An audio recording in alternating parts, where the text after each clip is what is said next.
আপনি যদি একজন কৌতূহলী মানুষ হন তাহলে হয়তো একবারও এই প্রশ্নটা আপনার মাথায় এসেছে, পৃথিবী কিসের উপরে ভেসে আছে?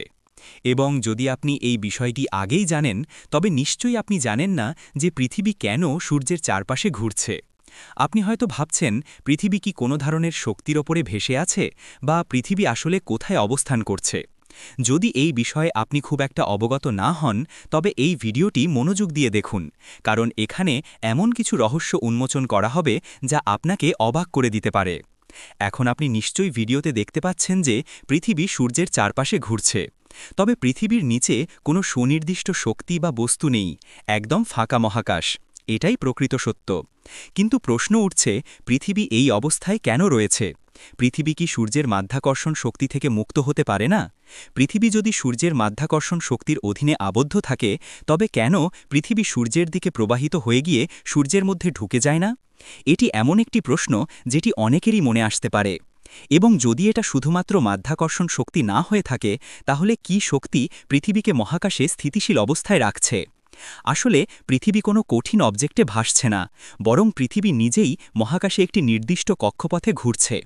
আমরা জানি পৃথিবী তার কক্ষপথে ২৪ ঘণ্টায় একবার পূর্ণ ঘুরে যায়, যার ফলশ্রুতিতে পৃথিবীতে দিন ও রাত সৃষ্টি হয়। একে পৃথিবীর দৈনিক গতি বলা হয়। এছাড়া পৃথিবী সূর্যের চারপাশে ঘুরে বছরে একটি পূর্ণ কক্ষপথ সম্পন্ন করে, যার ফলে এক বছর পরিপূর্ণ হয়। এটিকে পৃথিবীর বার্ষিক গতি বলা হয়। তবে আপনি হয়তো প্রশ্ন করতে পারেন, পৃথিবীর দৈনিক গতি এবং বার্ষিক গতি কি একেবারে আলাদা কিছু? হ্যাঁ, দুটি গতির মধ্যে পার্থক্য রয়েছে। পৃথিবীসহ সৌরমণ্ডলের সমস্ত গ্রহ সূর্যের বিশাল মাধ্যাকর্ষণ শক্তির অধীনে সূর্যের চারপাশে ঘুরে থাকে। তাহলে প্রশ্ন হল, সূর্যের মহাকর্ষীয় শক্তি এত বিশাল কিভাবে হয়ে উঠল? এটি বুঝতে আমাদের একটু আরও গভীরে যেতে হবে। ধরুন, মহাকাশটা একটি বিশাল চাদরের মতো, যা সোজা এবং সমতল নয়। সূর্য এক ধরনের ভারী বস্তু, যা এই চাদরের ওপরে বসে। এই চাদরের মধ্যে সূর্য যে গর্ত তৈরি করে, সেটি সূর্যর মাধ্যাকর্ষণ ক্ষেত্র। মহাকাশের অন্যান্য গ্রহ এই গর্তের দিকে আকৃষ্ট হয়। এই ধারণাটি প্রথমবারের মতো আইনস্টাইন তার জেনারেল রিলেটিভিটি থিওরিতে ব্যাখ্যা করেছিলেন। এই থিওরি অনুযায়ী মহাকর্ষ শুধু একটি শক্তি নয়, এটি একটি স্থানকালের বিকৃতি, যার মাধ্যমে মহাকর্ষীয় শক্তি সৃষ্টি হয়। এখন আমাদের সৌরমণ্ডলের মধ্যে পৃথিবীও সূর্যের মাধ্যাকর্ষণ ক্ষেত্রের মধ্যে পড়েছে। এই কারণেই পৃথিবী সূর্যের চারপাশে ঘুরতে থাকে, কারণ সূর্য এক ধরনের শক্তিশালী মাধ্যাকর্ষণ ক্ষেত্র তৈরি করেছে। তবে পৃথিবী কেন সূর্যের ভিতরে প্রবাহিত হয়ে যায় না?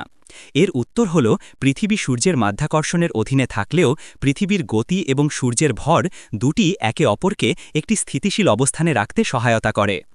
আসলে সূর্য এবং পৃথিবী একে অপরের ওপর যে শক্তি প্রয়োগ করে, তা পৃথিবীকে সূর্যের কক্ষপথে স্থিতিশীলভাবে ঘুরিয়ে রাখে। সূর্য এবং পৃথিবী একে অপরকে শুধু আকৃষ্টই করে না, বরং পৃথিবী সূর্যের চারপাশে একটি নির্দিষ্ট কক্ষপথে ঘুরতে থাকে, কারণ সূর্য তার মাধ্যাকর্ষণের ফলে পৃথিবীকে তার চারপাশে ঘোরানোর জন্য বাধ্য করে। এছাড়া পৃথিবী শুধু সূর্যের চারপাশে ঘুরতে থাকে না, পৃথিবী একে অপরের চারপাশে ঘুরতে থাকা স্যাটেলাইটগুলোকেও নিজের সাথে একইভাবে আকর্ষণ করে। তারা পৃথিবীর গোলাকার পৃষ্ঠের দিকে নেমে যেতে থাকে, এবং পৃথিবী তাদের মাধ্যাকর্ষণ শক্তি দিয়ে নিজেদের সাথে রাখে। এই কারণেই পৃথিবী এবং তার স্যাটেলাইট একে অপরকে ছাড়ে না। এখন আপনি নিশ্চয়ই ভাবছেন, এটা সবই একটা বড় রহস্য, তাই না? পৃথিবী সূর্যের চারপাশে ঘুরছে এবং সূর্যের মাধ্যাকর্ষণ শক্তি পৃথিবীকে তার কক্ষপথে স্থিতিশীল রাখে। আবার সূর্য এবং পৃথিবী একে অপরকে আকৃষ্ট করলেও পৃথিবী কখনো সূর্যের দিকে ঝুঁকে যায় না। এর কারণ হল, পৃথিবী সূর্যের দিকে আকৃষ্ট হলেও সূর্যের কক্ষপথের গতি পৃথিবীকে তার চারপাশে ঘুরিয়ে রাখে। এটা এক ধরনের ভারসাম্য, যা মহাবিশ্বের এক অবিচ্ছেদ্য অংশ। আপনি যদি সবকিছু বুঝে না থাকেন, তাতে কোনো সমস্যা নেই। শুধু মনে রাখবেন, সূর্য এবং পৃথিবী একে অপরকে আকর্ষণ করে, এবং পৃথিবী সূর্যের মাধ্যাকর্ষণ শক্তির কারণে তার চারপাশে ঘুরতে থাকে। এটি মহাবিশ্বের একটি প্রকৃত এবং বিস্ময়কর নিয়ম, যা আমাদের সৌরমণ্ডলকে স্থিতিশীল রাখে। বন্ধুরা, আশা করি ভিডিওটি আপনাদের ভালো লেগেছে এবং কিছু নতুন তথ্য জানতে পেরেছেন। যদি আপনারা এই বিষয়গুলি আগে জানতেন, তবে কমেন্টে জানান, এবং ভিডিওটি যদি ভালো লেগে থাকে তবে অবশ্যই আমাদের তথ্যবিচিত্রা চ্যানেলটি সাবস্ক্রাইব করুন ও শেয়ার করুন।